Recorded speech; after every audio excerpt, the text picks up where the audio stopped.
All right. I'm Coach Norton. It's my first year at the King's Academy. My testimony begins in the 7th grade. I actually had a really close relationship with my great-grandfather. His name was Willard Douglas. He was married to my great-grandmother, and my great-grandmother was diagnosed with Alzheimer's. And he refused to put her in assisted living or anything, and he took it upon himself to love her and cherish her and make her feel that his whole life. But when she passed away was actually when he was in the hospital. He was in a rehab facility for 2 months. While he was in that rehab facility, the week before he was about to get to go home, my great-grandmother passed away in her sleep. So he never got to see her again. That was the hardest time of my life, and I grew up in a Christian home. I had Christian morals. I went to a school just like the King's Academy, and I always expected my life to be good, and I didn't expect pain. And that was my first time really facing adversity. I didn't know how to handle it, so I became really mad at God. I didn't believe in God, and it was just a really hard time in my life. After that, my great-grandfather, he continued to recover from his stroke. I used to take all my summers and I would go spend time with him, take care of him. It was really sweet to watch him push and trying to learn and to get back to where he was. But it was always sad because every now and then he would forget that my great-grandmother was gone. As a young man who doesn't know how to face adversity, that was the hardest thing in my life. So that resentment continued to grow and grow. Into high school, I started playing football. I played all 4 years of high school, and my great-grandfather would come to all my games and watch me play. After my junior season, he got put in the hospital, and after a month, he passed away before my senior year. And that made me really mad. I didn't know how to handle it. I was really bitter. My faith really struggled during that part because I was just mad at God. How can God take someone so good and so loving and that believed in him and served him his whole life and finish that way? I was battling with anxiety and depression based off of what I'd gone through. It all came to a head the first football game I played without my grandfather there. I remember it was right before kickoff, and I watched my family walk to the stands, and it was the first time he wasn't there. We were about to run through the banner. Everybody else was rah-rah, happy, and I just started crying, and I couldn't help it. And I looked back behind me. I just see this sunset that just gave me peace.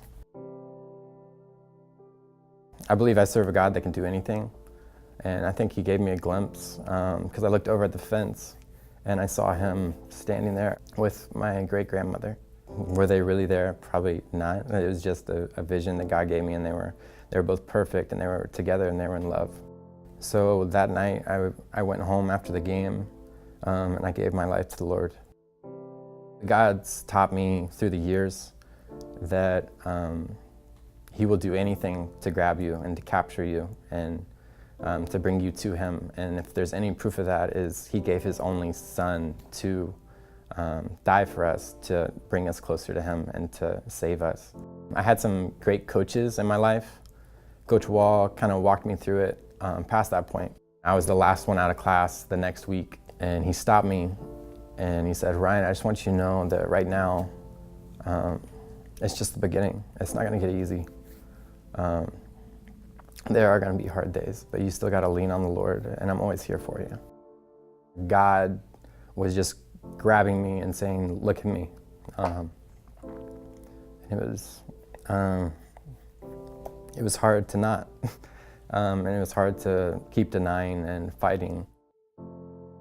As I continued to grow and depend on the Lord and grow in my faith and strengthen that relationship, I got a phone call a year ago from Coach Wall. His oldest daughter had passed away of cancer, and I got to go see him at the funeral, and I got to tell him, "Coach Wall, I'll never forget when you stopped me," and he told me that. I don't even know if you remember that, but it sticks in my mind, and I grew from that. And that's why I became a PE teacher. That's why I became a football coach, so I could do that for somebody else.